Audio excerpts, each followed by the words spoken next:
Hello, hello. I'm Misty from soulandchoice.com, and I am beyond excited because today we are continuing our journey of uncovering your authentic self by dismantling limiting beliefs, discovering your inner compass, and figuring out your decision making strategy. And those three things are going to get you steps, like a bajillion steps ahead of the rest of the world when it comes to making decisions without the confusion. Um, and I think that's a good place to start. In my previous videos, I mentioned like as humans, we face so many choices all day long or a day or a week or a month. They're all around us. And a lot of those choices that we face come with confusion, right? Because at the end of the day, we just want a good life. We just want to do what's right. Right? Yeah, we just want to live a good life. And so I am really excited to help you through this process of discovering your most authentic self so that you can get from confusion to clarity around whatever choice it is you're facing right now. So let's dive right in. Last week, we talked about dismantling some limiting beliefs, and we started just a baby step in that process. We discovered what you really want but don't have yet. And then we talked about some excuses that are in your way, some limiting beliefs that are in the way. And we even started the process of removing some of the bricks of that wall that are keeping you feeling stuck.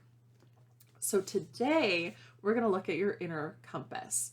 Because once we've removed all of the walls around us, which direction do we go in, right? We need a compass for that. We need a compass so that we can know which direction is right for us.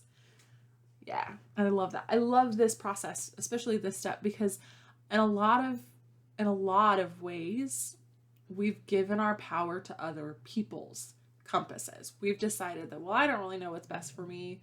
They must know what's best for me. I'm going to follow what they say.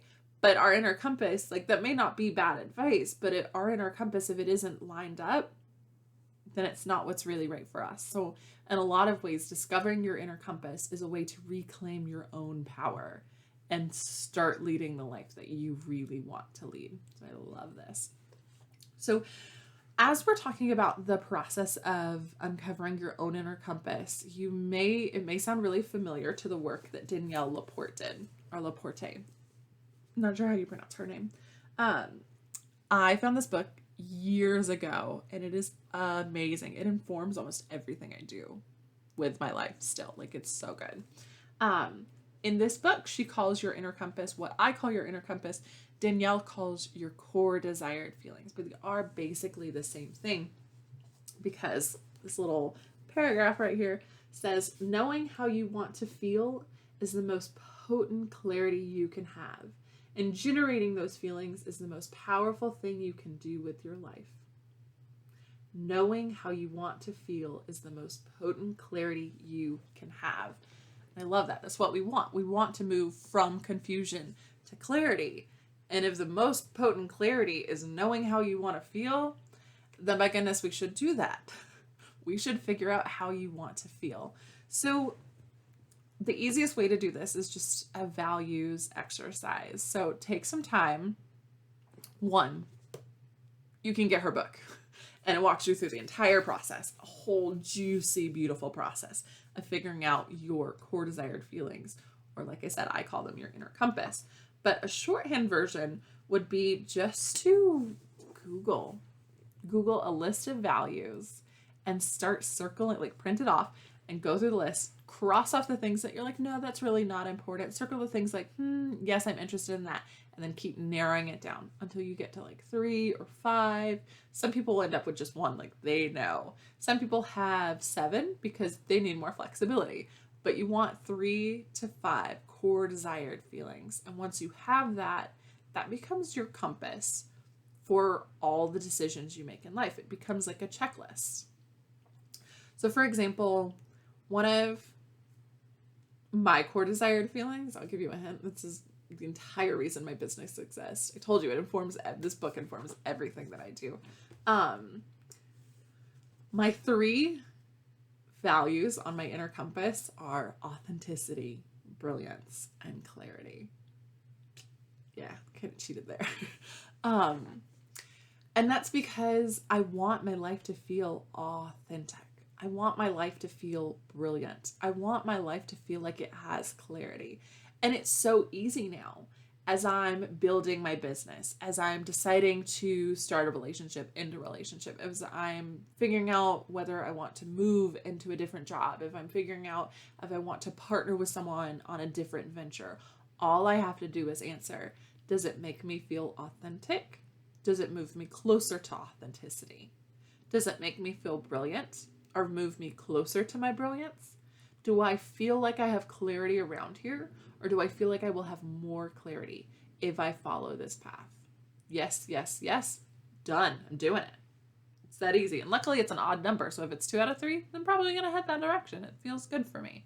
And that's what I want for you. I want for you to be able to have this easy checklist to make all of your decisions, because as we've talked about, there's a lot of confusion, right? Mom says this, but my best friend said this. And then I listened to this podcast, and I was also up until like 2 a.m. Googling. And so I found this article, and this article said this. And so like, wow, so much confusion. But if we could pause for a second and say, does it make me X, Y, Z?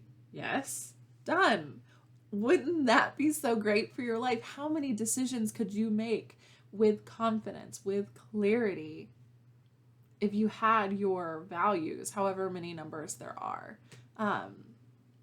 You deserve that. You deserve that kind of ease. So I want to go ahead and, because we're not actually going to go through the process of discovering your inner compass. That would be a very long process. I'll probably do another video series on that, but for now I just want to introduce you to this concept of your inner compass and how much awesome it can do for you. But I did want to give you some tips as you are working on your core desired feelings list or your inner compass list. You may feel the urge to put, well, I want to be successful, which is good. But let's pause that for a second, because everyone wants to feel successful.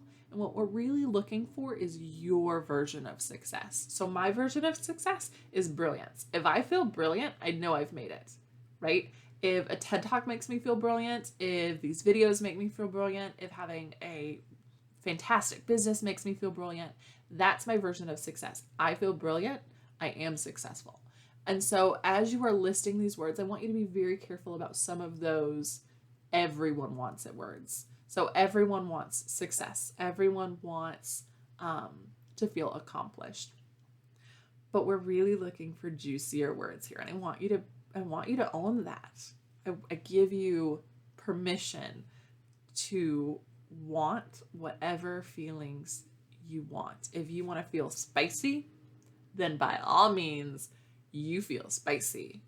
If you want to feel maybe a word that isn't a feeling word, if you want to feel red, maybe the word red encompasses a lot for you. It's like, it's vibrant and bright and sexy, and you're like, that's me. Then red can be one of your compass words. Even though it's not a feeling word, it is to you. And I want to give you full creative license here, full permission. Whatever words really resonate for you, that's it. Like literally, if you're reading through a values list and you're like, this is kind of it, but I'm not sure, go to a thesaurus and keep searching and keep searching and keep searching. And feel free to open up a blank piece of paper and write as many words of your own words, right? Because if we go, for example, if we do look up a values list, or if we do go to the thesaurus, we are going to get a lot of words that are out of us. So that's another thing. Yes, we can do that, but also feel free to go within. Open up a blank sheet of paper, write down as many words as you want, and find the ones that feel juicy. I want that for you. Because if you can find the words that feel like that and then start following them, you're going to live a life that feels like that. Oh, isn't that good? So good. Okay, so that's my encouragement. Again, figuring out your core desired feelings is a very long process. Figuring out your inner compass and how to guide your life is a longer process. I have already added it to my list of videos to make for you. And so that'll be coming out shortly. But for now, feel free to start that process. This is the easiest way to do this. This is not sponsored. I just genuinely love this book. So you can go find this book on Amazon or at Barnes & Noble or wherever you go shopping for books. You're not going to find this in like Publix or Fry's. You have to go to a bookstore. I'm getting rambling. Love this book. This is a great way to start that process. Or feel free to make your own adventure. Go online, find some values, open up a blank piece of paper, write down as many words, and find, again, the 3 to 5 words that make you feel so good. That's what I want for you. I want a life that feels so good. Don't you want that? I want that for you.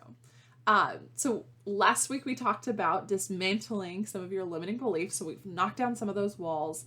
This week we talked about your inner compass. And once you do a little bit more of this work, you'll start getting a good idea of where your path should lead, which is beautiful. And then the next step that we're going to talk about is your decision-making strategy. I believe I already mentioned that, but if not, your decision-making strategy is based off of your human design chart. It is a little bit more woo. It is a personality kind of thing, but Life According to Misty for personality is that even if it's wrong, like even if the test is like totally invalid, you're still learning about you. You're still learning something about you. So even if it says, for example, if you take an online personality assessment, it says that you are bossy and have leadership qualities and you love food and all the luxuries in life, and you're like, you know what, I kind of agree with some of that, but not all of that. You just learned about yourself. Even if you don't agree with it, you can say, you know what, that part's not me. And you just learned something about yourself. So go with me here. You're either into the woo and this sounds fantastic, we're going to talk about your human design, or you're not into the woo, but just trust me, we're still going to learn something about you and your authentic self. And that's what we really want. So by the next video, you can Google human design if you'd like, see what your personality type is. You can be either a manifester, a generator, a manifesting generator, a projector, or a reflector. Maybe that sparked your interest. Ooh, which one are you? Feel free to go Google that and come to the next video with that, or we'll talk about it in the next video anyways. So until then, I hope that you have an amazing day. I hope that we are I know that we are taking some steps to move you from confusion to clarity around whatever choice you're currently facing, because your life is important. So keep doing great things, and I will see you here next week.